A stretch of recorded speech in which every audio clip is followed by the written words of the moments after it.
एक दिन महात्मा बुद्ध अपने प्रिय शिष्यों के साथ किसी नगर में पहुंचे।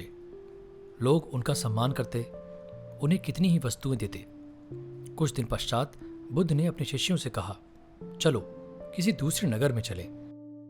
शिष्य ने कहा, नहीं, कुछ पैसे जमा हो जाएं, फिर चलेंगे। बुद्ध ने कहा, पैसे जमा करके क्या करोगे? चलो मेरे साथ, पैसे जमा नहीं करने हमें। चल पड़े दोनों। शिष्य ने कुछ पैसे जमा कर रखे थे, उन्हें अपनी धोती में बांध रखा था। चलते चलते मार्ग में नदी पड़ गई। एक नौका वहां थी। नौका वाला पार ले जाने के लिए 2 आने मांग रहा था। बुद्ध के पास पैसे नहीं थे।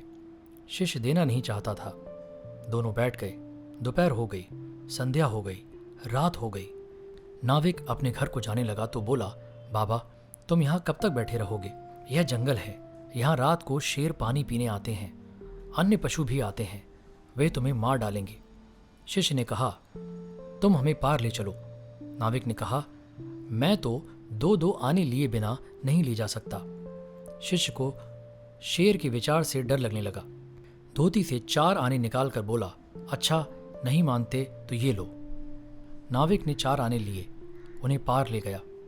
पार जाकर शिष्य ने कहा, देखा प्रभु, आप तो कहते थे कि पैसा इकट्ठा करने की आवश्यकता नहीं। बुद्ध ने हंसते हुए कहा, सोच कर देखो, पैसा एकत्र करने से तुम्हें सुख नहीं मिला, पैसे को देने से मिला। सुख त्याग में है, एकत्र करने में नहीं।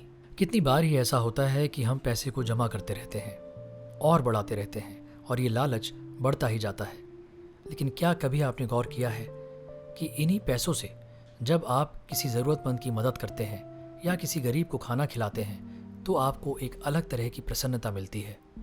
इस कहानी से हमें यही सीखने को मिलता है कि पैसा जमा करने से उतना सुख नहीं मिलता जितना कि उन्हीं पैसों में से किसी गरीब की या किसी असहाय की सहायता करके।